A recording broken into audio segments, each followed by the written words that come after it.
I think the message from ISAF is that you must understand the mission.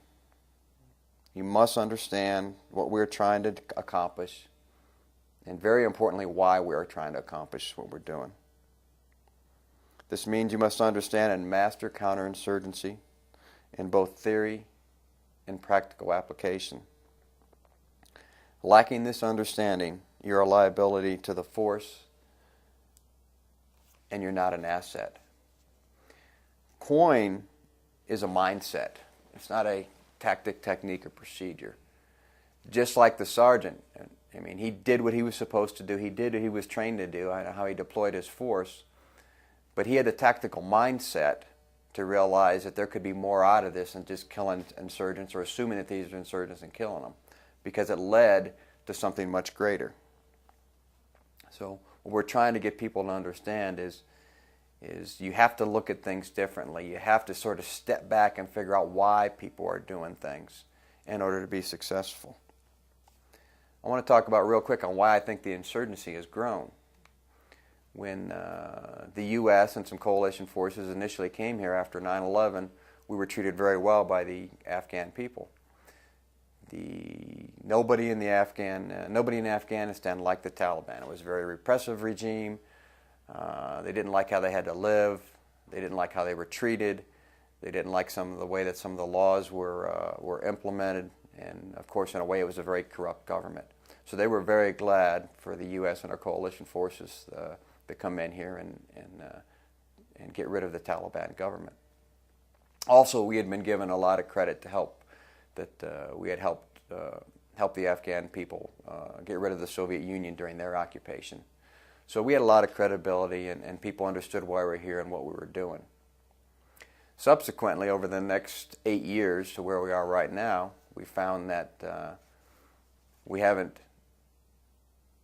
endeared ourselves to the people, and in a way we haven't kept our promises. Now, a lot of these promises are perceived, and of course counterinsurgency is about perceptions more than anything else.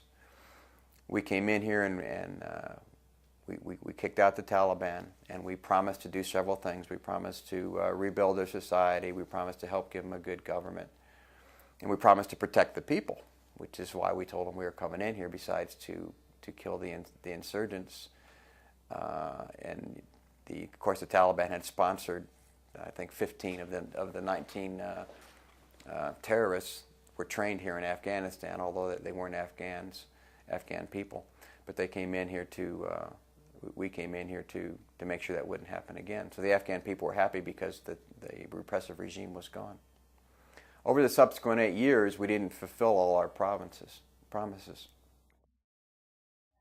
And we also we didn't understand the Afghan people. We tried to make them into something that we thought should be a proper government. And in our quest to get at the terrorists and our quest to further control the insurgents, we did some things that weren't in accordance with protecting the people. We hurt a lot of innocent civilians. We destroyed some people's way of life, their crops, their compounds where they lived. We just didn't treat the people with as much, in many cases, with as much respect as we should have. So now here we are 8 years later, and we wonder why the insurgency has grown. Well, one, the governance of Afghanistan has not been strong, and it has not been able to provide the people with the things that they need, their basic necessities. And of course, their number one priority is security. So the insurgency has been able to grow. Well, why have people joined the insurgency? I think that the insurgents, for the most part, I mean, there's a percentage of hardcore ideological Taliban, but for the most part, the foot soldiers joined the insurgency because he sort of looked around and he said, okay, who's providing some sort of security? Who's going to win here? You know, who's the people that are going to be able to help us with our disputes? And the majority of the folks are 14, 16, 18, 20-year-olds. They lived under the Taliban regime, but they didn't really experience it. You know, there's one thing for your elders to say, you know, the Taliban was bad, this is how they treated us, but a young person, when we were all young, we don't necessarily listen to our elders because we didn't physically live underneath the Taliban regime, and we didn't feel the pain and frustration that the people felt.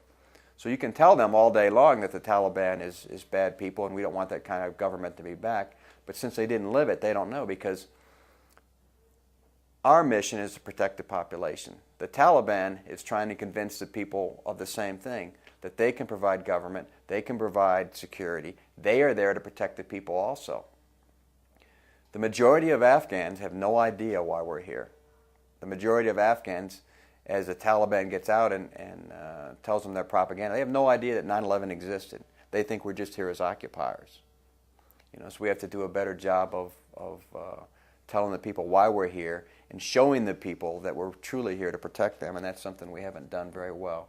So if you put yourself in the place of a 16 or 18 or 20-year-old Afghan and you look at the situation that he lives under, you can sort of understand why he doesn't understand why the coalition is here and why the coalition is trying to protect him. All he sees is the people that are there every day, the Taliban that lives in his village that controls his life. And what he sees right now is that the Taliban is providing some of the things that it's providing him employment, it's providing him some semblance of security, it's providing some semblance of rule of law that the government has not been able to provide. So when you put yourself in his place, you see that, yes, he doesn't understand why the coalition force is here.